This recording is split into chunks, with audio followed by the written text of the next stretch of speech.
तो भाई क्या तुम भी वही हो जिसको 15 अगस्त को ही बहुत ज्यादा देश प्रेम जागता है, और उसके बाद भाई 15 अगस्त जैसे ही पार हुआ तुम्हें ऐसा लगने लगता है भाई भारत से निकलो, जितना जल्दी हो सके पैसा कमाओ और देश से बाहर निकलो। बहुत सारे लोगों का मैंने कमेंट ये देखा कि भाई 15 अगस्त तो क्या, मैं कोई भी दिन अगर देश छोड़ने का मौका मिल जाए मैं भाग के बाहर चल जाऊँ, फॉरेन में शिफ्ट हो जाऊँ या फिर कहीं और चल जाऊँ। तो कितनी सच्चाई है उनके ऊपर। वो ये कहते हैं कि भाई ठीक है भारत 15 अगस्त मनाने के लिए ठीक है पर रहने लायक नहीं है। उनको ऐसा लगता है कि भारत में आजादी नहीं है। और बहुत सारे ट्वीट्स, बहुत सारे रिप्लाईज या कमेंट्स तुमने भी देखे होंगे, मैंने भी देखे, जिसमें लोग ये पूछ रहे थे कि आर वी एक्चुअली इंडिपेंडेंट। इसका क्या मतलब है? तुमने वो गुलामी का पिंजरा 1947 से पहले जो भारतीयों के पास था वो पिंजरा देखा नहीं है। तुम्हें खुला आसमान मिला है ना, इसीलिए तुम इस खुले आसमान को भी गाली दे रहे हो। ये तो मेरे लिए है ही नहीं, ये तो आजादी ही नहीं है। ये खुला आसमान तुमने देखा है, वो पिंजरा देखा ही नहीं है जो 1947 से पहले था। जिस पिंजरे से बाहर होने के लिए हमारे हजारों क्रांतिकारी, लाखों क्रांतिकारियों ने बलिदान दे दिए, अपने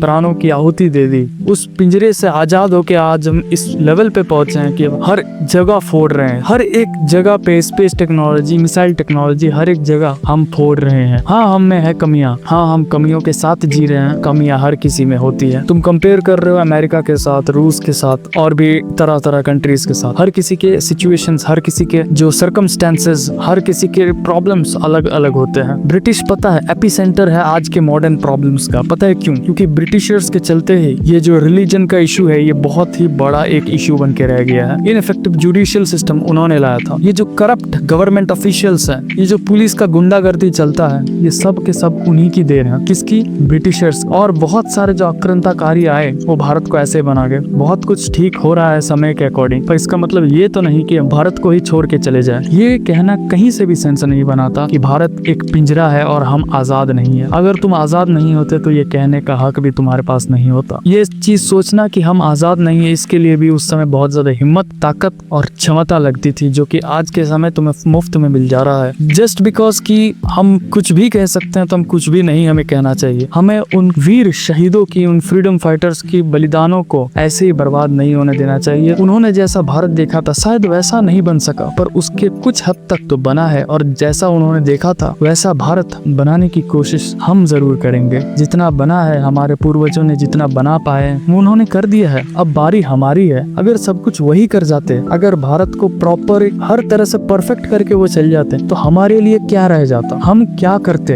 ताकि हम कुछ करें, हम कुछ बदले, हम कुछ इनोवेट करें, हम कुछ प्रॉब्लम सॉल्व करें। इसीलिए उन्होंने प्रॉब्लम को सॉल्व करने के लिए हमारे लिए छोड़ दिया है। ये समझ के ही हमें प्रॉब्लम सॉल्व करनी होगी और हमें करना पड़ेगा। भारत छोड़ के जाना ये तो कोई विजन में आता ही नहीं है, क्योंकि पता है क्या, भारत को छोड़ के तुम जाओगे कहाँ? ये तुम्हारा घर है, ये तुम्हारा मिट्टी है, ये तुम्हारी आइडेंटिटी है। इसको इतना स्ट्रॉन्ग बना दो कि अमेरिकन्स, रशियंस, ब्रिटिश, हर एक बंदा भारत में आके रहे और भारत की आइडेंटिटी को अपनाना चाहे। जय हिंद, वंदे मातरम।